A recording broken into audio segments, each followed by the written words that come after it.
what I try to do is bring people up to speed in terms of the history of what I consider to be one of the most important centuries in American history. One that few people know much of anything about.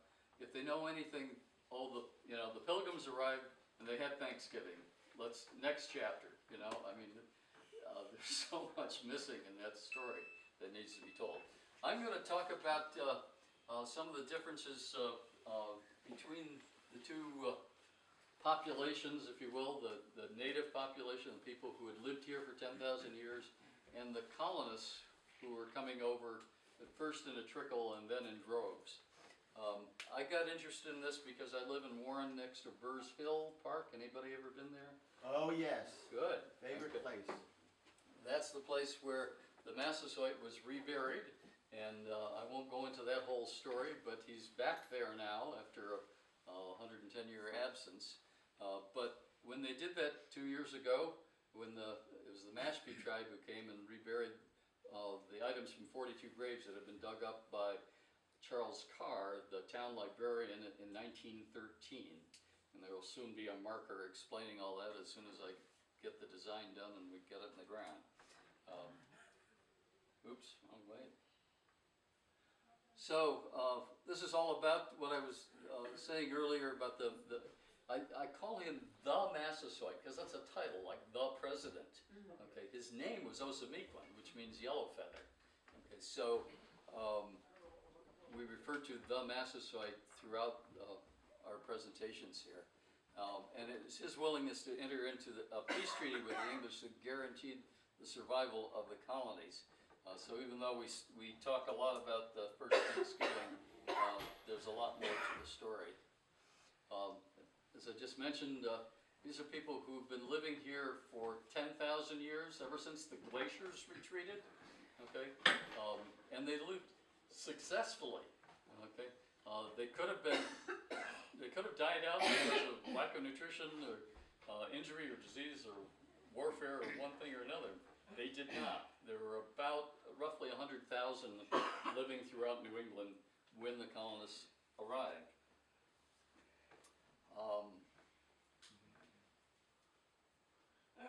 This area is known as Pokanoket, which is what we now call the tribe, and actually the Pokanoket Nation, which is a huge area and included over 60 tribes in that area. This area down here is called Soams, S-O-W-A-M-S, which means southern area. Makes sense, right? So this was the southern area of a larger territory. The Massasoit didn't so much rule over people, but he led people. It was a much more democratic system, unlike what the Europeans were used to with their kings. Okay, but he was one tribe that, since 1700, after the King Philip War, began being described as Wampanoag. The Massasoit or King Philip never heard that word. Okay, that was a term applied after the King Philip War as part of an effort to get rid of the tribe. Okay, you can't say you're Pokanoket, you can't speak the language, you can be shot on sight if you're 12 years of age or older. That law remained on the books until about 2000 in Rhode Island. Wow. Which is why you only recently heard themselves called Pokanoket. What does Wampanoag mean? People of the early light. So it's, and you'll hear that when you go down to Mashpee or go to Plymouth Plantation. Mashpee tribe will say we're Wampanoag, it includes the Pokanokets, we're in charge of the whole thing. Well, you'll hear the Sagamore a little later tell you a little different story about that. So the two terms are not synonymous then? Not really, no. No, Wampanoag is kind of a generic term, whereas Pokanoket, it was clearly on any map prior to 1700, it will say Pokanoket. First encounter, as I was alluding to earlier, was in March. Two Wampanoag Indians came to ask a favor to meet with the governor. At the time was Carter. He didn't last too long after that, but and they arranged a meeting with translation provided by Squanto or Tisquantum, who spoke English because he had been captured by one of those early trading ships taken to England for 3 years, comes back to his native village, which they called Patuxet, which we call Plymouth, and found that everyone he knew was dead. There was nothing but bones on the ground because people died in such numbers they couldn't even bury the dead. And that's what the Pilgrims found when they landed in December. Same thing. But the Massasoit decided that it was a good thing to meet with them and see if they could arrange some kind of treaty, okay, so that they could protect one another and assist one another. And that's exactly what they did. And deaths of, out of 102 people, 50 of them died the first winter, okay? It wasn't a thriving operation. So they needed the help of the Massasoit. Here's a description of what he may have looked like. We have no way of knowing. This is the statue you'll see when you go down to Plymouth of the Massasoit. You know, he was described as a lusty man, meaning muscular. Okay, who wouldn't be if you lived the way they lived? You had to be, you know, often his face would be painted with red ochre and things of that sort. So there's a lot more about that whole description. So this first encounter, each side was suffering. They needed one another, and they signed an agreement. And let me show you. Let's see. It's a 6-point treaty. I'll show it to you in a minute. They exchanged knowledge about the new land. They exchanged the valuable European goods. You know, remember, this is a population who did not have steel. You know, so no knives, no hatchets, you know, none of that stuff, except by trade. And they really appreciated that. They also didn't have woven cloth. They appreciated that as well. So there was a real mutual relationship going on there. And the agreement spelled out that they would handle justice on each of their own sides. This is what's known as the Whomping Out Treaty. If you look in the brochure, you'll see a gold coin there that says Whomping Out Treaty. That's the back of the Sacagawea dollar piece. You can get that anywhere. And go into a bank and say, I want a dollar coin. Now I want the Sacagawea one. Okay. So the Whomping Out Treaty is recognized there, but as the Sagamore may say a little later on, it's not the Wampanoags, it's the Pokanokets. Why wasn't it the Pokanoket Treaty? But in any case, that's what we have, and that's the only thing I've ever seen where the U.S. government recognized that treaty, okay? But it was probably the most important treaty going because this is the one, neither he or any of should injure or do hurt to our people, and if he did, send the offender so we might punish him. If our tools are taken, he should cause them to be restored. If any unjustly war against him, we would aid him. He should send his neighbor Confederates to certify that they might not wrong us, and that when men came to us, they should leave their bows and arrows behind, as we should do our pieces, meaning their guns, when we came to them. Lastly, that doing thus, King James would esteem him as friend and ally. Okay, so that was added because you had to do everything in the name of the king. This was the king's land, according to the people who came from England. Okay, so that was the treaty that was signed, and Osamequin's symbol is on that treaty. So what we really need to appreciate is the differing worldviews of these two cultures. Okay. In many ways couldn't have been more different from one another. Okay? The native culture was that you live with the land, not on it. The European, you know, what's the passage in Genesis that you'll subdue the earth? Okay? Well, yes. That's what they've been doing, subduing earth. But the native people never thought of subduing the earth because the earth was you. The earth was what provided everything you needed. The earth was your sustenance. Why would you subdue it? You want to enter into a spiritual relationship with it and maintain that. And And that's what they had done. And that's why when they go out in the woods, they don't see trees and stuff that you need to cut down to, clear a field. They see spirits in those trees and how those spirits move within them. The Europeans would acquire land, but the native population would manage the land. And there was land management. People say, oh, they just left it the way it was. No, not at all. They would burn woods twice a year in order to keep them clear for hunting and travel.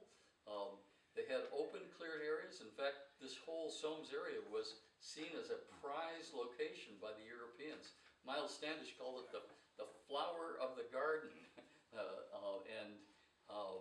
What he meant by that was this is good open land that you can use for growing crops, grazing your animals, okay, and building roads that you could travel on. So it was perfect for them. It was like England all over again, right here, and they wanted a piece of it. Native people had use agreements. Have you ever heard there's a term in law called usufruct, which is like a lease or a variance. But these agreements were to use the land for hunting, fishing, travel, whatever you're going to do, not own the land. The people who lived here never owned anything. The whole idea of ownership was foreign to them. Even in the villages, you didn't own a set of tools. The village owned the tools, and you got to use them when you needed to, okay? The same with land. You didn't own it. You would use it. And there were often intertribal agreements to say, well, we're not going to hunt over here anymore. If you'd like to come in, you can use the land, and we'll have a powwow and an agreement about that, okay? So the whole different mentality about how purchases were made. Religion in the native point of view celebrated nature and was celebrated in nature. They didn't have a Sunday morning worship like the English to spend all day in church. Because they were in church all week, right? Because church was everywhere they were. And they would often invoke the spirits in the flora and fauna, the animals that lived around them. They were in constant communication with the natural forces. Okay, and an acceptance of what can't be controlled, as opposed to the European notion of things being ruled by good and evil in these forces in that sense. So different perspectives, different worldviews going on there. The English only accepted Christianity as a true religion. There wasn't any other that was valid from their point of view, and regarded anyone who wouldn't convert to Christianity as heathen. Okay, you're not going to be saved, so and the papal bull of what was that, 1583 or so, said that when you go around the world colonizing, you can you find native people, give them a chance to convert to Christianity, probably right there on the spot, and if they don't, then you can kill them. And that's basically what happened. Roger Williams attempted to understand those beliefs. He's one of the few people who did that. And if you want to get into the detail of that, then read Key to the Languages of America. And he goes to quite some detail about a lot of these cultural differences. It's an absolute encyclopedia of differences between English and native lifestyles. So conversion was the rule not till about 1650. And primarily not the Pilgrims, who were separatists, remember, from Amsterdam, but the Puritans from the Bay. Who was the group in Boston? The people that were trying to convert into John Eliot. Not the and the Pilgrims, Puritans. but the Puritans. The Puritan congregations, which Yeah, are different than the separatists. Exactly.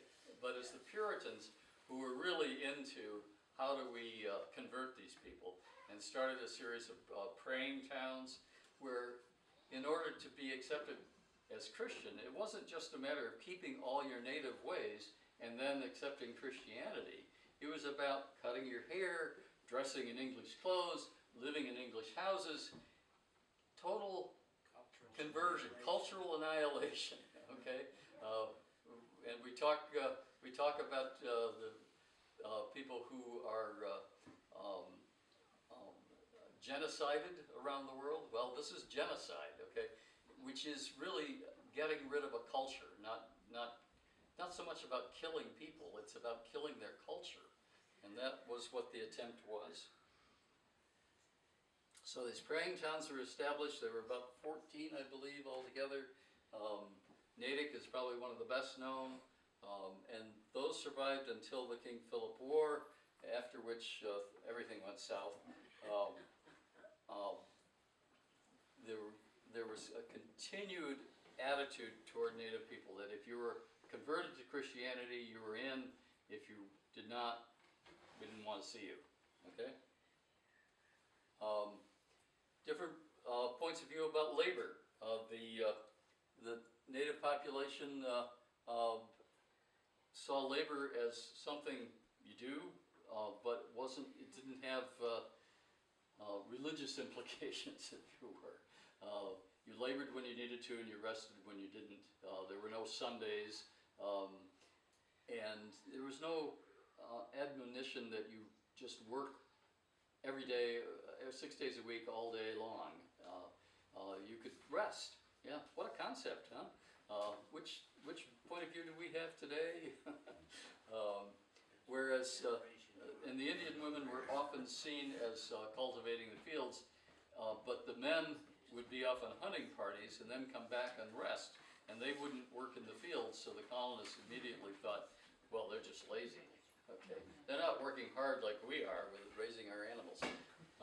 So Native people were oftentimes seen as being unfair to women, that they were doing all the work, and that work wasn't required in the same way that the colonists thought work should be required. So land ownership, I mentioned, the colonists were looking at accumulation of land. How much land can we get? The land was occupied by freemen, commoners, tenant farmers, indentured service slaves, and Native Americans. But each of those people were there for a different reason. The Indians owned land eventually through land grants and then fenced their land, but that was much later in this process. Okay, they didn't raise animals. Their whole point of view about animals was kind of interesting. They had never seen a domesticated animal other than a dog before the Europeans arrived. Okay, so here are these people in funny clothes floating over here on islands, getting off these ships and bringing what they thought were dogs. They'd never seen a cow before, and they thought it was just a big dog, okay? And then they find out that these people are feeding them. You don't go out in the forest and feed deer and rabbit and coyote and all the animals that you hunt. You know, that's not your responsibility to feed them. And here the colonists were, and then fencing them in, or in cases with hogs, letting them go wild and tear up their gardens. So there's a very different perspective on animal husbandry, if you will. Different gender roles. Native women were often leaders. Weedamo was right over here in Tiverton, and she was just as much a chief as Philip was, Metacomet. But the colonists couldn't stomach that. They weren't going to talk to a woman, so even though they were told this is the chief, they talked to her husband. So different points of view on all of this. Disease, as I mentioned a while back, really took hold in this area and continued to. It wasn't just the 1616, 1619 period where disease was running rampant. There were a number of outbreaks in the 1630s and even 40s and even later, actually well into the 18th century, that there would be outbreaks of smallpox, measles, chickenpox, one thing or another. It seemed innocuous to us, but if you had had no immunity at all, you're just as likely to die from those as anything else. So disease was a major problem. Meanwhile, you got the colonists coming who are immune, because they've all been exposed in Europe. The ones who didn't survive didn't come over, they were dead. So the native people thought these people had special magical powers, that they could walk among people with these diseases and not get sick. Okay? Well, they did have special powers. It's called immunity, but nobody understood that then. So the native, the medicine men for the tribe lost a lot of favor because they couldn't cure these diseases, and meanwhile the Europeans seemed to have great protection. Okay? So Indian population declined steadily until 1675. The numbers I use are, you started with 70,000 when the colonists arrived in 1620. By the outbreak of the King Philip War, they were down to 7,000, and by the end of the King Philip War, mostly right around here on the Mount Hope Peninsula, 700. Okay, so you're talking about rapid population decline.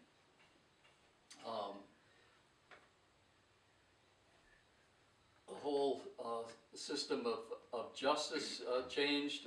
Initially, for the first 50 years under Osamequin, they did follow the Whomping Out Treaty and took care of justice on either side. So it wasn't colonists adjudicating wrongs by the natives.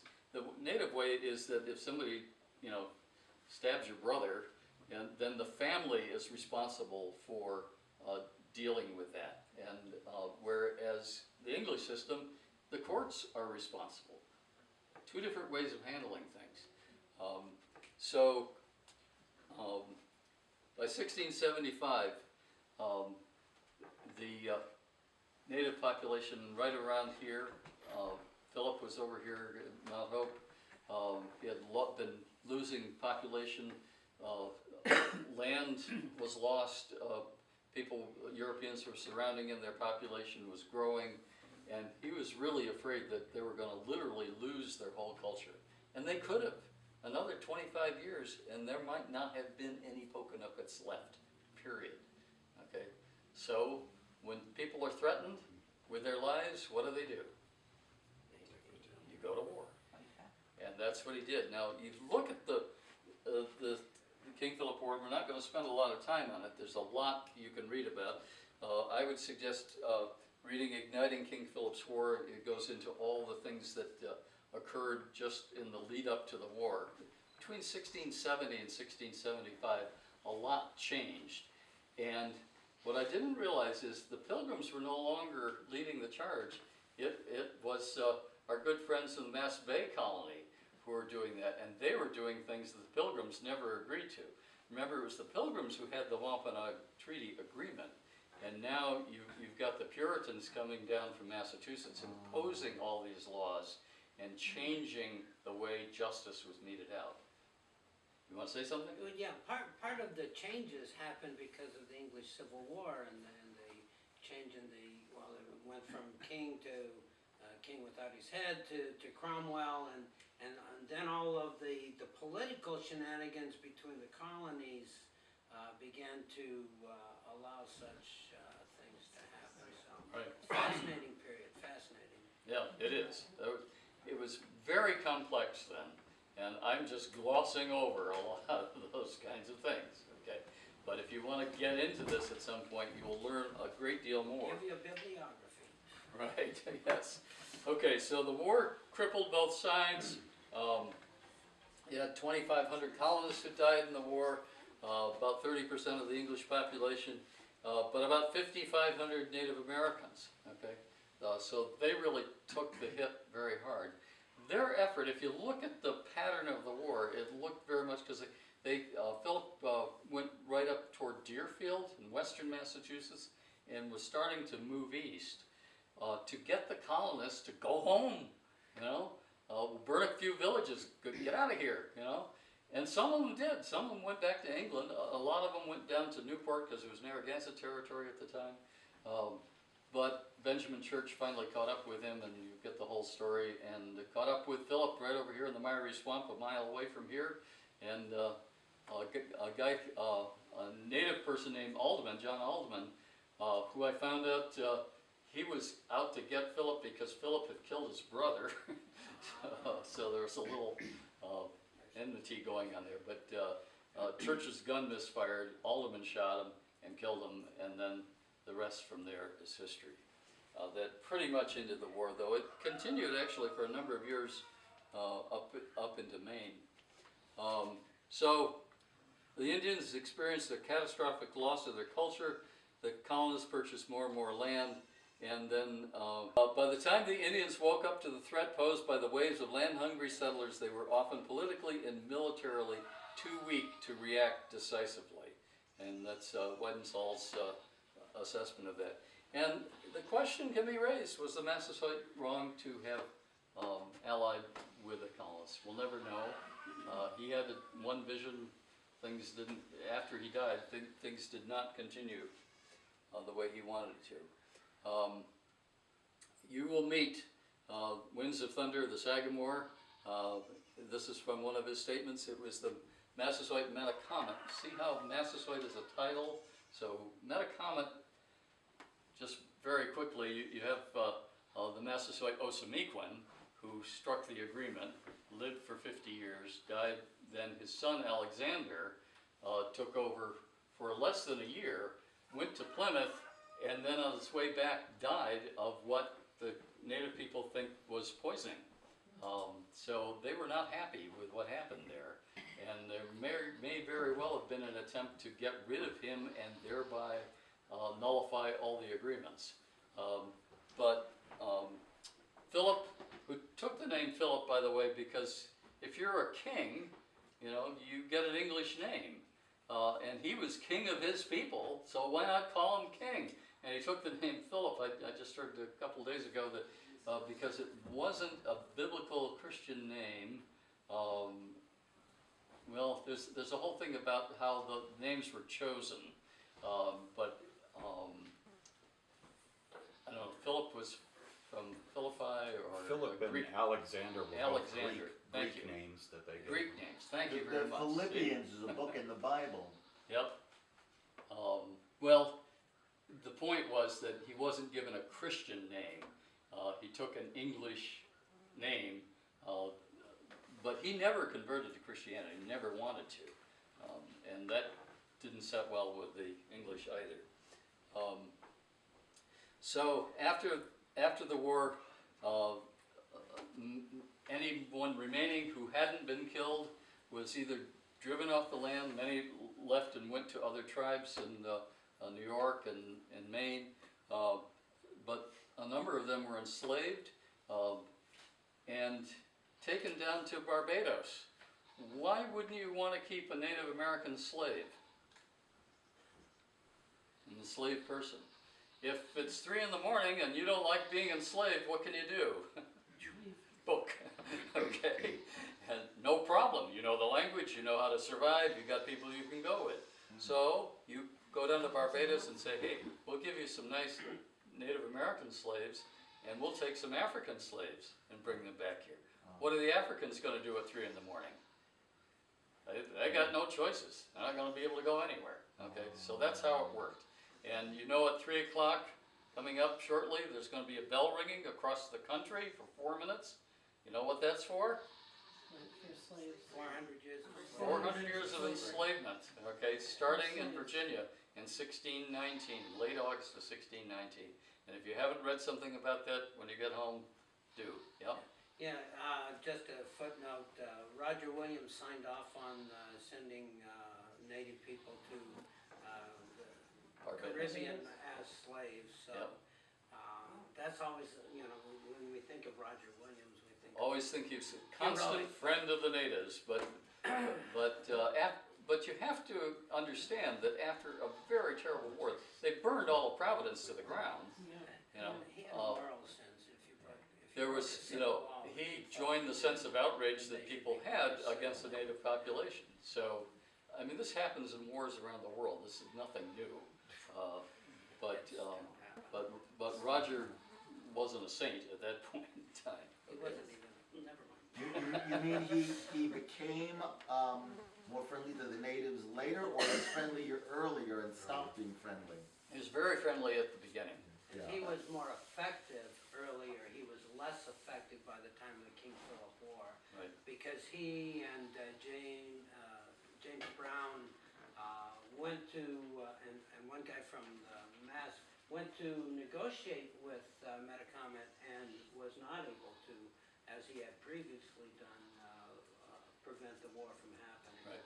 So then he turned against the natives. No, he never didn't turned turn against against them, them. but- He was just ineffective in helping the two sides get together. Roger wanted to avoid the war. Yeah, Roger But he personally had only affection for the native. But you said he signed off on sending Native American Yes. slaves to Barbados. That is paradoxical, yes.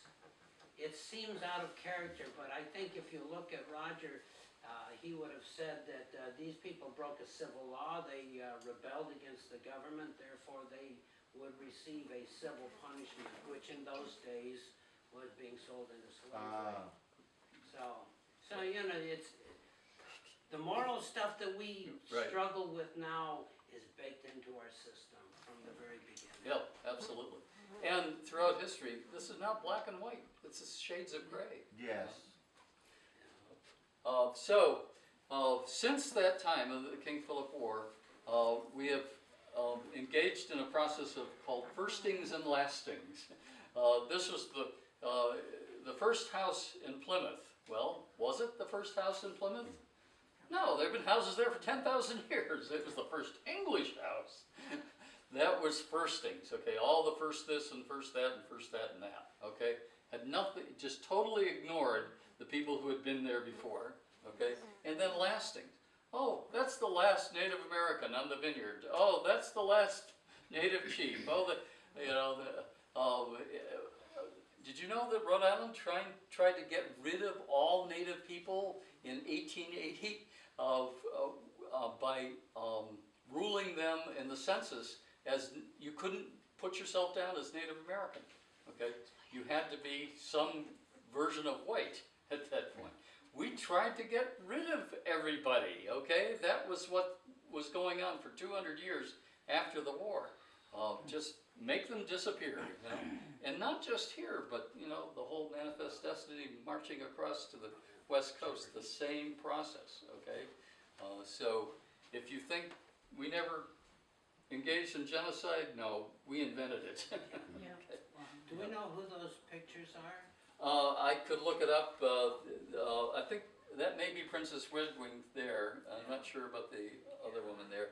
And I was trying to get pictures of people on the Cape. Two of the last Indians on Nantucket. Yeah, I knew Princess Redwing. Yeah. I did her funeral. Right? Does it look like her? Yes, it does, as It a does, yeah. young woman. Right. I knew her, and she was way in her 80s. But she is not the last native. No, she In fact, you will meet at least one. I don't know if Bill's bringing anybody with him, but and we're going to have to get going in about 5 minutes. But I was here back in June for the Strawberry Harvest Moon Festival. Over 300 Native Americans here. Okay, they're not gone, but people say, well, how do you find them? You know, well. Googled them. Yeah, Google them, look for them, ask people, you know, you have Native American ancestry. This is the group today. You could see any of these people in the grocery store and you wouldn't say, oh, there's a Native American, okay? So understand that they're here and all around, okay? That's why I asked at the beginning if anybody's Native American here. I wouldn't know unless you tell me, okay? So at some point, they chose to wear standard American dress rather than the Native American dress. The genocide stopped at some point, and at some point they were free to decide what clothing they would still wear. free to decide what they want to wear, and they wear native regalia sometimes, and they wear Western clothes Right, sometimes. but you said you see them in the supermarket, you wouldn't recognize them. Right, That is yeah, they're because not they gonna walk choose- around in regalia, right? Yeah, they choose to wear Sure. American clothing. Why not? I But would. that was basically for hundreds of years, we wouldn't allow them to even say they were Wampanoag. That's, So we wouldn't allow them to Well, show that they were. couldn't say you're a Pokanoket. You could say you're a Wampanoag. Okay, but Yeah. Pokanoket.